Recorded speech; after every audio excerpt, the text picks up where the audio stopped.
I've met a few people in my life and nobody wakes up and says, I hope I lose myself today. The way I was taught what was success and happiness wasn't what I was feeling. It didn't feel like happiness and success. In this episode, we unpack what happens when you hit rock bottom, how identity collapse can become your rebirth. If you've been functioning but not fulfilled, if you've been achieving but feeling dead inside, then don't skip this one. Let's dive in.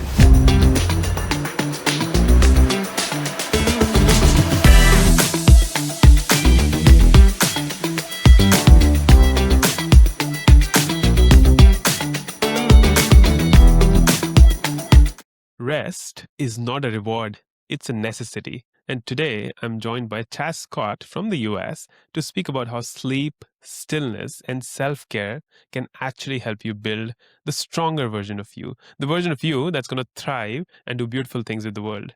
Welcome, Scott, to the IgnitedNeurons Podcast. Oh, I appreciate it, man. Thanks for having me. I'm very excited for today's convo. Absolutely. I'm looking forward to it because as I was talking to you on LinkedIn, the journey started somewhere in cybersecurity to positive psychology, to neuroscience, to rest, and to writing a book that is success from within. So I'm just intrigued to know what that journey has been. Well, it's been a journey, man. It's interesting because if you take a look at the work that I do, a lot of people say, how did you get into sort of neuroscience or employee retention and burnout and rest? Well, I experienced my own story as it relates to burning out.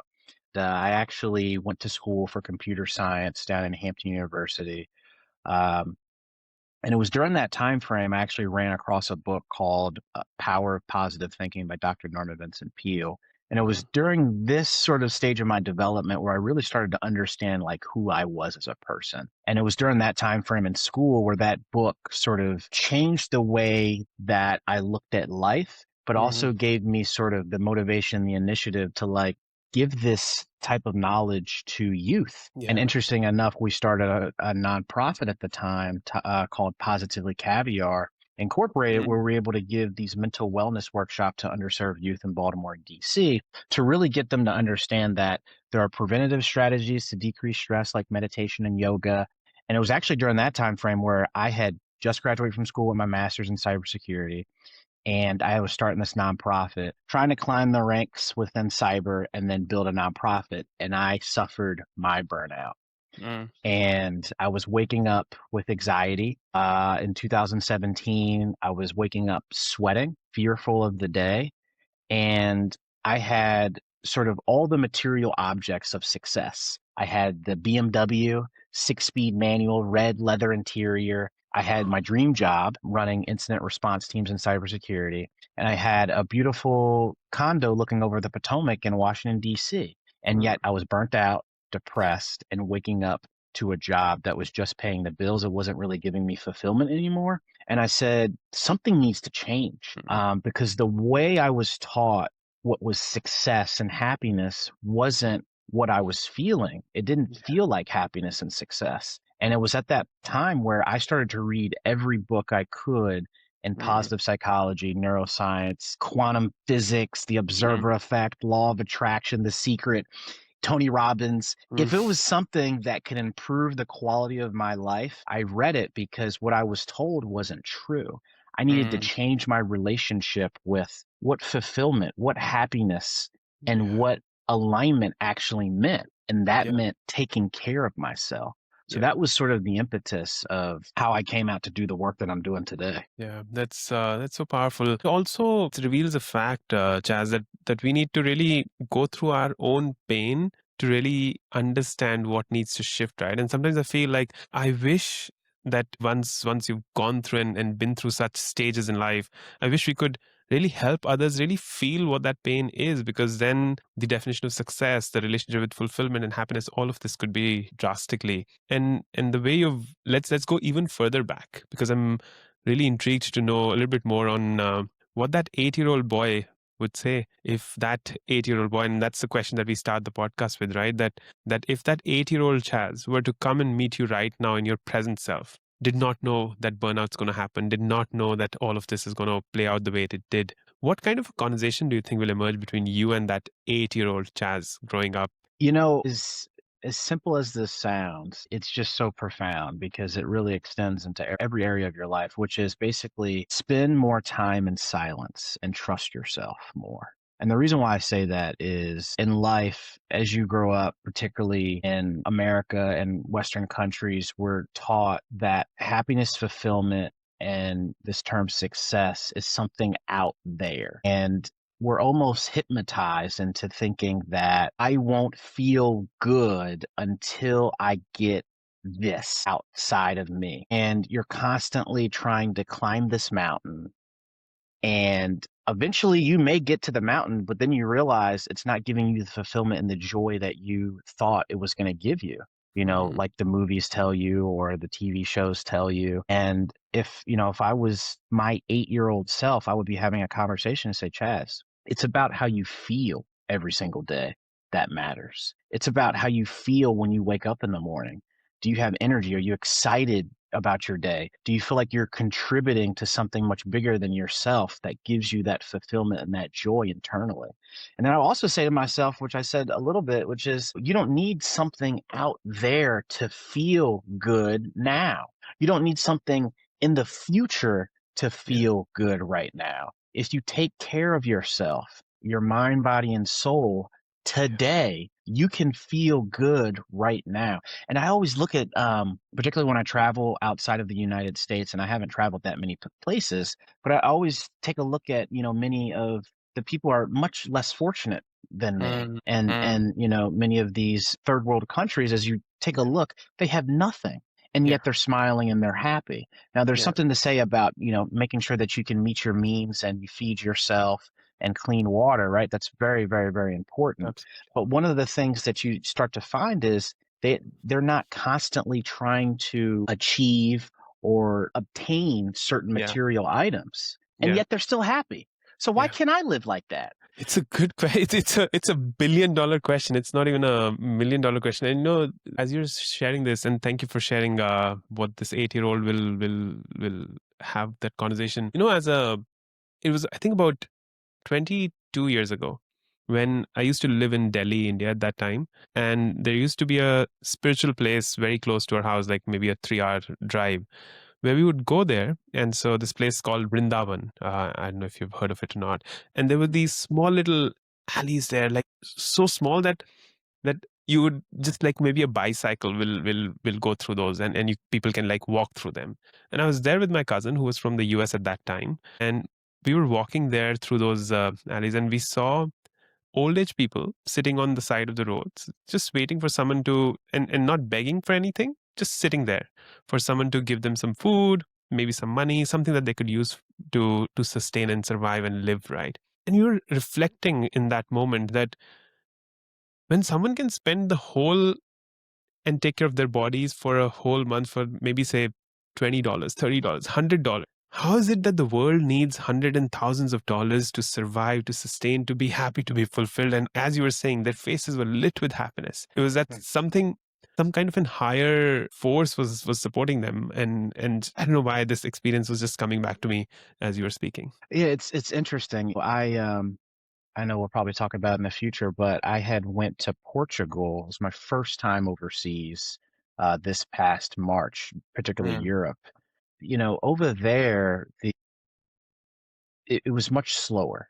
In the United States and many industrial sized cities, it's constant grind, rat race, yeah, continuing to achieve and hustle. And I think there's something to be said about, expanding your potential, feeling like you're in control of your life. But yeah, then it comes to a point where we're almost hypnotized into thinking that we can't be happy and fulfilled now. And your yeah. stories and many others that I've heard, and even me traveling to certain areas, there are Mm, different lifestyles on how to approach life. And I think mm, as we start to come back to that and start to learn how to take care of ourselves, a lot of the work that I do is helping high achievers build a life that feels as good as it looks. mm, So many of us are worried about what it looks like, yeah, and then the last thing that we think about is what it feels like. yeah. So I like to help people understand and really get back to this whole notion and philosophy of being well, because what Mm, we've done too much is put doing well above yeah. being well. But if Yeah. we put being well first, not only do you accomplish your goals faster, you're more in alignment to your true self. Your brain is optimized and your Mm, focus increases. There's something in mm, the brain called brain derived neurotrophic factor that gets released when you do aerobic exercise. These are simple practices that you can do daily to radically improve your life, or optimize your life, and just feel good throughout the day. And then you start to notice, oh, you accomplish things a lot faster in less yeah. time. Yeah. And not only that, you're healthier. Yeah. Yeah. Yeah. You said somewhere right, the 8-year old, the conversation that'll happen is sit more in silence, spend more time with yourself, something like that. But I really feel, and now that you're saying what a good life looks like, it needs to be more than that. So how we forget how we feel. I think to really feel your feelings, we need to really pause, Chad. And I don't think in this rat race, in this grind, people are doing that enough. They're not pausing. And even the spaces that we had that would lead to boredom, that will lead to space, is now being taken up by our phones, by Netflix, and so on and so forth. And it's a massive battle. So how does one resolve that? It's such an interesting topic, and I was just talking about this with a couple of friends last week, which is we live in a time now where people don't even know how to be bored. Boredom used to be this thing, as a child, you're like bored. Now we distract ourselves from boredom. Mm, So we're unconsciously picking up our phone, unconsciously watching TV. And, when I was writing my book, Success Starts Within, I did a lot of research on, how our focus, our concentrations, our concentration is decreasing. Some people say that we have an attention span shorter than a goldfish. I'm not sure how yeah. they measure the attention span of a goldfish, but the Mm, point is our attention spans are slowly but surely being influenced. And the ability to concentrate, the ability to think of things that are outside sort of your daily regimen or battle rhythm is really important to the human psyche, because mm, that's where creativity comes from. That's where transformation comes from. That's where insightfulness comes from, as well as, taking a look at yourself and saying, I don't like where I am right now. yeah. Something needs to change. And the only time that you're able to have that conversation is when you're in stillness. So you can Yeah. start to observe yourself in life and say, you know what? I don't really like the way that I treated that person the other day. I Mm, don't really like the way that I showed up for my significant other today. Or I don't like the way that I talked to somebody at work. And the only times that we have that space is within stillness, prayer, meditation. And, particularly on Sundays in the United States, a lot of us go to church, right? That was yeah. an opportunity where we could sit with ourselves and say, there's something that I need to learn that I can change in my life. Yeah. There are moments in our lives that we need to sit with ourselves to create space for transformation. Mm, And if you don't give yourself space for transformation, you are constantly in a programmable loop through somebody else's timeline on Instagram mm, or watching Netflix and drowning out, you know, that potential transformation that could be happening or experiencing in your life. And I lie to yeah. you not, every change that has ever happened for me, it's really came from pain. Some of it's come from pain, but a lot of it has came from insight and inspiration. And a lot of Mm, insight and inspiration comes from sitting with myself. yeah. You know, me writing my book, I look at my book, I'm like, how did I write that thing? And I really do believe that a lot of that creativity and inspiration came from sitting with myself 20 minutes a day, meditating, and just I call it getting mental and gentle downloads. And Mm, you're able to have output and contribute that to the further well-being of humanity. And I exactly. think if more people are able to do that, it's critically important for our health, but also humanity at the same time. Yeah, I love that idea, and I've started to call these podcasts Jazz as two people having conversation that are not specifically trying to achieve an agenda, but they're just the universe streaming through us and hopefully giving the listeners something that they can shift their life through. And the ideas that you're speaking about, I'm gonna like.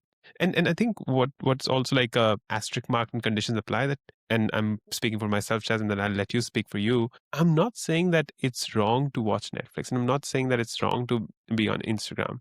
I'm just saying that do you balance it out with sitting with yourself? And I'm sure that you'll resonate with that. And what's the do you really create that space for boredom? Do you really create that space where the brain can go like, I have nothing to focus on? Yeah. No, I love that. And I'm glad that you sort of put that asterisk in there because I watch Netflix. Sometimes I feel guilty about watching Netflix. And we could talk about that later about Yeah, how the guilt. high achievers feel guilty for resting or doing something that's not working. But Yeah. I love that point because I had to stop and say to myself, I'm on social media a lot. I'm really producing content to help people, but I Mm, had to look at my screen time very recently and take a look at how much screen time I'm using on my phone. And I got to be honest, the number was very large. I was very mm, surprised. So I mm. had to sit with myself and say, okay, is this working for me? Right? Yeah. Am I balanced in my life? How do I feel throughout the day? Is the content contributing to me, or is it making me compare myself to somebody else who's in my same space, or a house or a car that I can't afford that's totally outside of my radar, just short circuited my journey because I happen to be scrolling at 3 a.m. Um, Mm, and I think that's important that we sit with ourselves and we say, is Netflix, is this show at this current space or season in my life contributing to me? And I think there's times in my life where if I'm going through a tough time, maybe I use Netflix to watch and have some entertainment. But then it mm, comes to a point where I felt it in my own heart where I'm using it as a scapegoat and I'm not mm, facing the challenge or the pain or the problem in my life.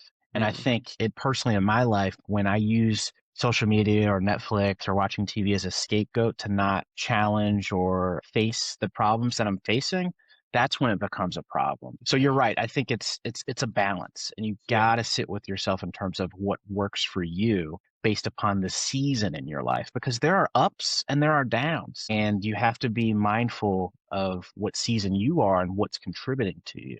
And I think that's the space that we are asking listeners to create, right? The space where you can actually figure out what season it is. Because as you were saying, the US is getting into its winters, and I'm here in Melbourne, 6 months into our winters, and the winters don't seem to go away. We're really aware of the environment that allows us to either look at our weather app or look at just how we're feeling to see that it's cold or it's hot. And I think there's no way that's been popularized or made viral by either of us or thinkers who are in our space who can say that, are you really measuring what's going within? Is there an emotion that you're really like hiding from, that you're not, like the burnout story you shared? And let's go back to that. Maybe in 17 you said, right, life seems like a success on the outside. Cybersecurity, you wanted that job, the condo, the car, the everything, and still it was hard to figure out that it's leading to burnout. So what changed, Chaz? So take us to that day, the moment, the week, whatever that looks like, and if you were like a fly on the wall of your house, where you're waking up with that anxiety, with that like, what the fuck is wrong with my life? What was happening then, man? And how did you come out of it? Yeah, and I think about it constantly because there's subtle things that happen in your life. You're like, oh, that was a shift. And if I didn't Yeah, change, that would have been a problem. yeah. So yeah, in 2017, I had everything that I thought was success and happiness. And yet I was still waking up with anxiety, sweating, fearful of the day. I remember waking up one morning and the sun was just, coming in. I wasn't waking up early. I was waking up really late for work, particularly because I was just nervous and scared about work. I don't, for some odd reason, I was just very stressed. And the sun was coming in, and I woke up and I was in like a puddle of my own sweat. And I was like, what is going on? Like my body was reacting. And sometimes when we're caught in a loop, our body begins to wake us up. And that was one of the opportunities where my body's like, Chaz, something needs to change. You're out of alignment. You're not feeling well when you wake up in the morning. You don't have energy when you come home. You're falling asleep at the wheel during your hour-long commute to and from work. You're not present with your friends and family.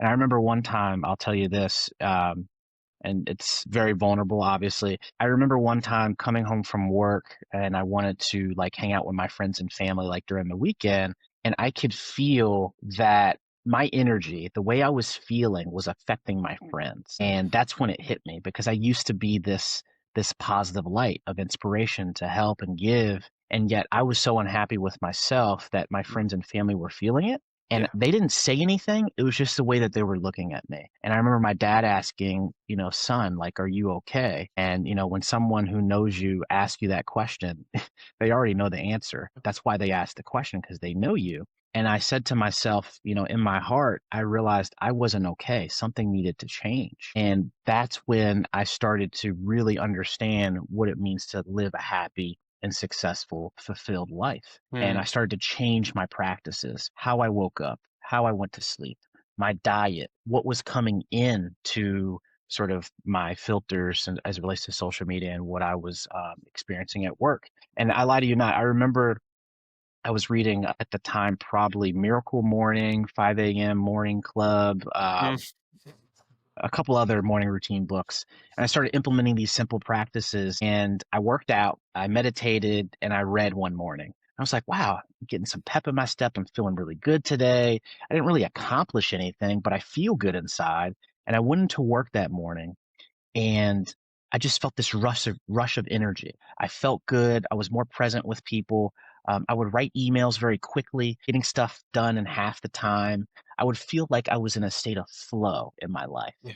And I started to stack those days. And Yeah. slowly but surely, my life began to change. Yeah. And not only that, that same job that I felt burnt out in and felt sad about and anxiety going into work, that job began to change. The job didn't change.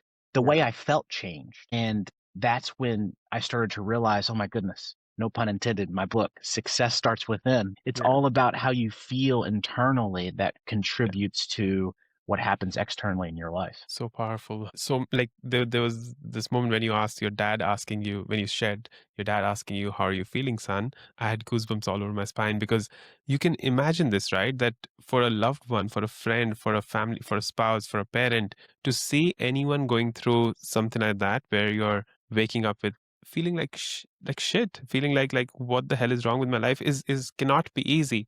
And what's also interesting, Chaz, is that it takes a lot of how the environment supports you, and then how you also build that awareness of realizing that something needs to shift, because it's a massive shift that needs to happen. And this idea of being in that state of flow, the stacking, I think I love all of that. I was with a group of coaches a few months ago, and that workshop was called Building Our Extraordinary Life. And as I went in, it was the first week of August, went in thinking like, oh, I'm going to build my extraordinary life. This is going to be amazing. And then all the excitement around that, right? The first thing that the person who was leading said was, your extraordinary life, you're already living it. And so all that's going to change in the next 3 days is how you're perceiving it. And what else can you do to change it? And I was like blown away. I was like, that's so true. That's such easy wisdom, right? And sometimes even as coaches, even as people who've written books, we also are human. And so we tend to forget that we are actually living our extraordinary lives. It's such a good reminder because you and I both know perception determines your reality.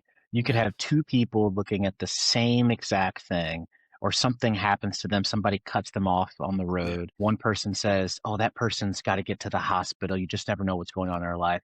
And the other person says, that person got over just to piss me off this morning, spilled my coffee, heading into work, and the negativity just spirals. So you're right. Perception determines your reality and determines how things show up for you.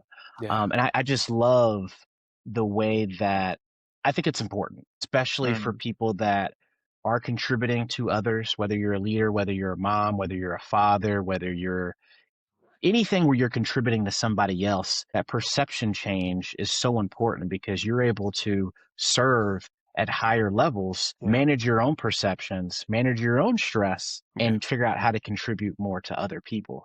There will be listeners who are listening to us right now, Chaz, and they'll be resonating with some of the things that you and I are saying, right? How a burnout can feel, how you can have the best job, but feels like you're not in the right place at the right time, and all of those challenges, right? Let's talk about rest, because that, as you and I were also speaking earlier, what's the neuroscience of rest? Like, what happens when we allow our body to rest, which seems like, oh, I'm going to reward myself after I accomplish something. I'll rest in December because that's when Christmas is when you got to rest, right? Why is it so hard for us to rewire our brain and say that, oh, I'm going to rest today? Yeah, this is a topic that's near and dear to my heart because I experience it, and it's very interesting. And I think we touched on it a little bit with let's go back, in America. This was the early 1900s, actually, the whole industrial movement, right? We're Hmm. taught that you have to work hard, you have to grind, you have to achieve a certain status to live a certain life. Yeah. And that's really ingrained into the culture,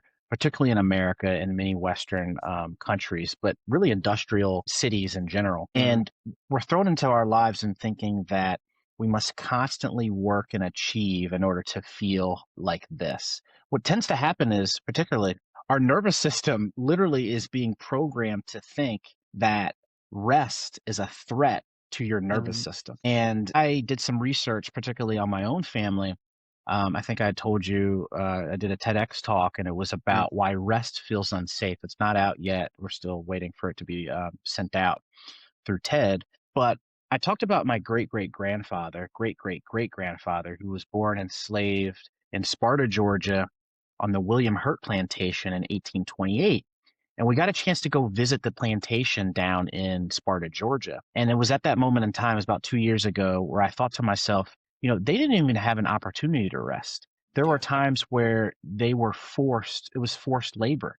They had Mm, to continue to work the fields. And there were many times that they didn't have the opportunity to take some time and just say, I'm just going to sit and enjoy my life. And mm, I started doing research on epigenetics and how genetics have an effect multi-generationally and how that really would affect somebody in feeling like they have an opportunity to rest. And you know what's interesting? A lot of my coaching clients, women, people of color, first generational professionals, even if you come from a blue collar family, what I've started to realize was it was really hard for them to take time to rest, to get their foot off mm, the accelerator and just enjoy life.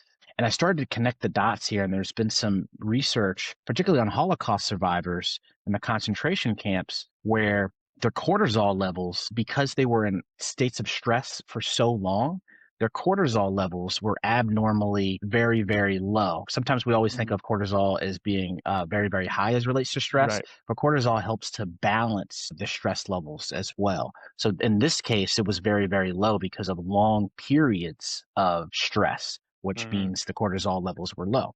The point I'm trying to make is they started to realize that burnout, stress, epigenetically for Holocaust survivors down the line started to affect the potential for those in the same families as it relates to burnout. And they connected this study epigenetically and how it passes down. So basically, what I'm trying to communicate is it's almost like rest is a threat to our nervous system because a lot of us feel like because my ancestors sacrificed for me or because mm, my family did this, I have to continue to work. I don't have time to rest. I yeah. feel very fortunate about where I am right now because my Mm, family didn't have an opportunity to go to college, right? mm, My family didn't have an opportunity to go read, back in the slavery days. And I would find these messages time and time and again, mm, particularly in marginalized communities. And it's very interesting. And I'll add this, which is I read a book by Deepak Chopra called Super Genes, and mm, he talks about epigenetics. I read this book back in 2017, and what they did was very interesting. It was a study on zapping cows or cows. So they would put cows in this gated sort of fence, and each time the cow would go up and touch the fence, the cow would be electrocuted.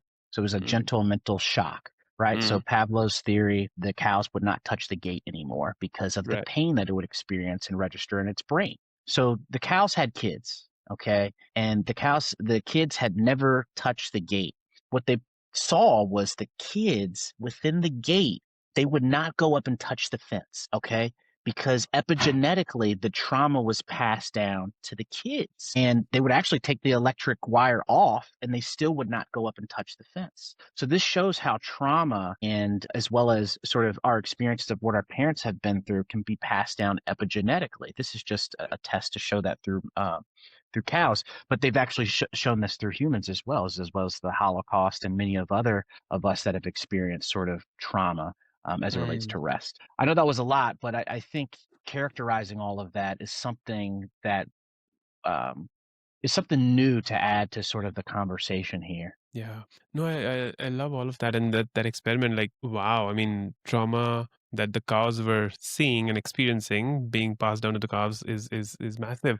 And what I'm also thinking as you're speaking, it's decades and centuries of experiences that we carry, right? And so it's not stopped. Even society kept forcing this idea of grind, grind, grind, because if you don't do something, then you're gonna lose out. And whatever opportunities, as you were saying, have come to you have come because of the work that you've done. And so why rest? And so rest, I think, somewhere started to be compared with laziness almost. Like, oh, how lazy are you? Are you resting? What the hell is wrong with you? How do we differentiate this, Chaz? Because we got to give our listeners something where they can feel like they got an action that they can do from this. So how do you separate rest being lazy, rest? How do you prove the rest ROI? It's a very good question. I want to start with the story first, and then we'll talk about sort of your specific question. I think I had mentioned that I went to Portugal, my first time overseas to Europe. It was after my divorce, and I was like, you know what? I'm going to take some time off to rest, to enjoy my life. And I never forget, I flew into Portugal, Lisbon. I had an Airbnb right downtown. It was right by the water. I said to myself, well, Chaz, tomorrow morning you're going to take the train to Sintra. And it was a little city, maybe about an hour, 45 minutes away. And I was going to take a train around 10:30. And I said to myself, it's going to be a nice, easy morning, right? So I woke up. Sure enough, I said, I got to go running. I got to go meditate. I got to read. I got to go shower. And it was my nervous system was already clocked in to achievement, the hustle, the rat race. I lied to you not. I woke up. I did my run. Of course, nobody was up because the culture in Portugal is completely different. I'm the only one out there running. Everybody knows I'm from America because I'm trying to hustle and achieve at 5 a.m. And I just got out from my flight. I lie to you not, man. I got back to the Airbnb and all right, I was like, my train leaves at 10:30. I need to read. I need to meditate. And I got dressed, and sure enough, I called an Uber. I sprinted downstairs, and as I got in the Uber, I realized I had forgotten my wallet, and I was just completely stressed. I was like, I can't leave my Airbnb without my wallet. So I jumped out. I sprinted right back upstairs, and as I began looking for my wallet, I looked down, noticed my hands were shaking. I was like stressed and completely just like wired for no reason. And that's when I realized, living in Portugal and not being sort of in my own environment back at home in the Washington, D.C. area, my nervous system was still wired for achievement in this hustle culture.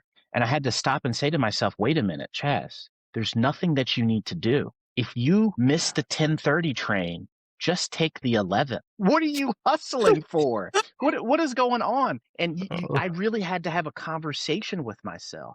And that's when I realized it, like the hustle culture has really been ingrained into us and makes us feel lazy, especially for those that want to achieve at the highest levels and contribute to society, in any way that we can. And even if you're a mother or a father, you just feel like you always gotta work and serve and give. And so your question on, when is it resting for your body versus feeling lazy. Again, I think that really comes down to sitting with yourself. I know particularly for me, I make time to not do anything on Sunday afternoons. And why do I do this? Because throughout the week, I try not to extend to Saturday, but Monday through Friday, I'm constantly like, what's the next checklist? What do I need to accomplish? What podcast do I need to be on? What book do I need to write? Do I need to do another TEDx talk? The point is my brain is constantly focused on the future and I'm trying to remain in the present. So on Sunday afternoons after church, I made a commitment to myself, literally, not to do anything, leave church, which is in DC, and take a scooter around DC and just live my life. Just talk to people, walk into random coffee shops, get some tea. I'm not reading anything. I'm not trying to accomplish anything. I'm literally just roaming the streets in a scooter just to enjoy my life. And I had to intentionally put that in my weekly schedule because I realized I'm always focused on the future. When can I be in the present? What are those simple practices that can unhook you from that nervous system of feeling like I have to get somewhere? Because I lie to you not, when I left church, I'm like, I got to get to Trader Joe's. I got to get to Giant, the grocery store, so I can get my groceries, get prepared for the week, write my checklist of items. Just live your life. Can I do that? As you're asking this question, can I do that? I'll be honest. just asking this question to myself, and I'm not even talking about the listeners right now or about you, Chaz. Just asking this question to myself, can I live my life? I'm scared, man. And that's the honest thing, because again, as you're saying, the brain is wired. Even it almost seems that even rest needs a structure, even rest needs a checklist. And how do you achieve that? How do we give ourselves permission to rest? It's a really good question. That's what I sort of help out with my Mm, coaching clients. One of the things that I ask my clients, it's kind of like a really pointed question, which is, what happens? What do you feel? What do you feel in your body when you rest? If you were to take your foot off the accelerator, what are you losing? What's going on? What is the conversation in your head when you feel like you take your foot off the accelerator? And I find that similar to what you're saying, people are nervous, people are fearful because where they are right now is because of hard work. Where they are right now is because of the grind, yeah. the willpower. And I think ultimately you get to a certain threshold in your life where you'll knock it out of the park, but you'll get to a Mm, point where I've seen in my own life where that peak only goes so much farther and you're not able to adequately withstand the stress and the demands and the distractions in your life, and you have to recuperate, you have to rest, you have to take time to take care of yourself, because you'll get to a point where your body can't withstand it anymore, and high blood pressure, pills, you got to go to the hospital. yeah. People are having heart attacks on Monday morning. So the point is, integral things that you can do daily that can really fill up your cup before it starts to spill over. Mm, And slowly but surely, you begin to train your nervous system to say, it's okay to rest. It's yeah. okay to take time to take care of myself. And particularly, that's why I use the term success starts with them. Happens to Yeah. be a very sexy word. But really, the entire book is about well being. The entire Mm, book is about taking care of yourself. yeah. And I only use that term to make people attracted to the book, right? Yeah. But when they open it, they're like, you mean to tell me if I take care of myself, I'm able to achieve more in less time? I feel good in the process, and I'm able to give and show value at higher levels with joy and integrity. Oh my God, I didn't know it existed. So, there are strategies to do that and withstand stress more at higher levels and to give more and to be more present. Yeah. Yeah. We've become human doings instead of human beings, and I think yeah, it'll be maybe whoever is listening and you're still with us at about 44 minutes, maybe just decide this weekend during the weekday, just take a pause and don't do anything. And I think, just I realized this, like even when you're having like a productive week, the breaks that you give yourself, the pauses that you create, that's where the ease starts to flow in. That's where the joy comes back. And I think another thing that I really, so my son is a drummer, so a lot of music in our house, right? So he keeps telling me, and I think there's a famous quote around this also, that when he pauses the drum, that's when the music starts created. Where the pauses, the silences are what make the music happen. But many of us, Chaz, are like dogs sitting on a nail, and I can't finish the episode without having that story be told.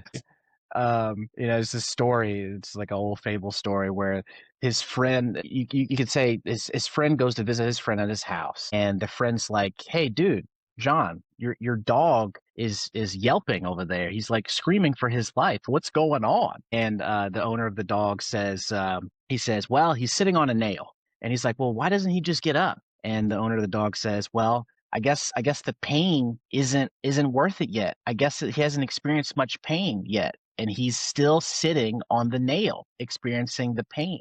The whole point to the story is sometimes it takes us something radical or an extreme amount of pain for us to change. And typically you either change through insight, inspiration, or you Yeah, change from pain. yeah, Now, most of us as human beings, we sometimes, most of the time, change from pain. yeah, But podcasts such as this, reading books, focusing on your personal development are ways to continue to develop insight so that you can have those new neural connections for creativity and transformation. And if you're able to make sure that you're being more mindful, more conscious, you're able to have those insights before an extreme amount of pain and your body tells you, Chaz, I can't take it anymore, because you're sweating before you even go into work and you're fearful.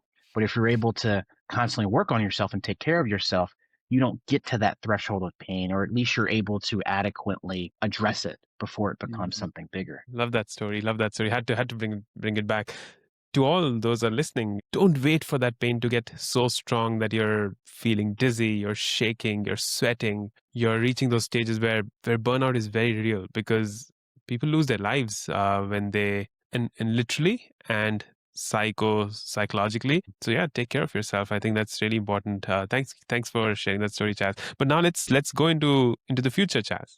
To that 80-year-old Chaz, lived the beautiful life from now to then, and that 80-year-old fellow comes back to you right now in this moment and gives you one piece of advice on how to live the rest of your years. What would that 80-year-old Chaz say? 80 is what we are referring to now. 80, the big 80. Big 80. It's kind of 2 points, but number one, serve. Always have the intention of serving, but not at the expense of yourself. And I find that most of us, when you find your calling, or when you're operating at a very high level and trying to serve at high levels, we forget who we are and we forget how to take care of ourselves. And that particularly happened to me. And I think it's important that even if you don't know your calling, if you begin to take care of yourself, you'll start to find out your calling and you're on the journey, because new neurons, more creativity, more opportunities of transformation, more stillness, more abundance, more joy. You're on the path of figuring out what your purpose is. And even if you are on the path of knowing your purpose and you're constantly grinding and hustling and serving at higher levels, if you take care of yourself first, not only do you feel more joyful and present, you're able to serve at higher levels. So it really hits on 2 points. And for me, particularly, when I was waking up with anxiety and stress, when I had all the material items of success, none of that mattered. It all felt, the only thing that was important is how I felt when I woke Yeah. up in the morning. Yeah. And that is a consistent question I always ask myself. How do I feel when I wake up in the morning? And that is literally my definition of success. To everyone who's listening, thank you, Chaz, for sharing that. Ask yourself, how do you feel when you wake up in the morning? And if you listened through the episode, I hope you got the point that rest is not opposite of building a beautiful life. Rest is not the opposite of doing a lot of work. Rest is what makes great possible. And we listen to the 80-year-old Chaz's advice because I think that's it's worth in gold. Serve, but not at the expense of yourself. Fill your cup. It's okay to rest. Don't wait for that pain to be so strong that it leads to change. Instead, listen to the podcast. Listen to things that will give you the inspiration to change. And rest always has an ROI. You don't have to hustle. You don't have to grind. You can rest and succeed. It's not an or situation. Make sure you balance the human being in you with the human doing. It cannot be either or. Again, it's the balance. And we'll also listen to the 80-year-old Chaz's advice, which is spend more time in silence, spend more time with yourself, because that's where all the answers lie. Thank you, Chaz, for that wonderful conversation. Loved having you here. And we'll put all the show notes so that people can get in touch with you, buy your book, watch your TEDx talk when it comes. Thank you for being here. Thanks, man. I appreciate you for having me. To everyone who's listening to this on a podcast platform, make sure that you share it with someone who might enjoy this, who might need rest, according to you. Maybe you'll change their lives. And if you're on YouTube, why don't you put something in the comments? What did you gain from it? What's one quote that's resonating? Because Chaz and I are reading all the comments while we take rest. This is Utkarsh and Chaz signing off.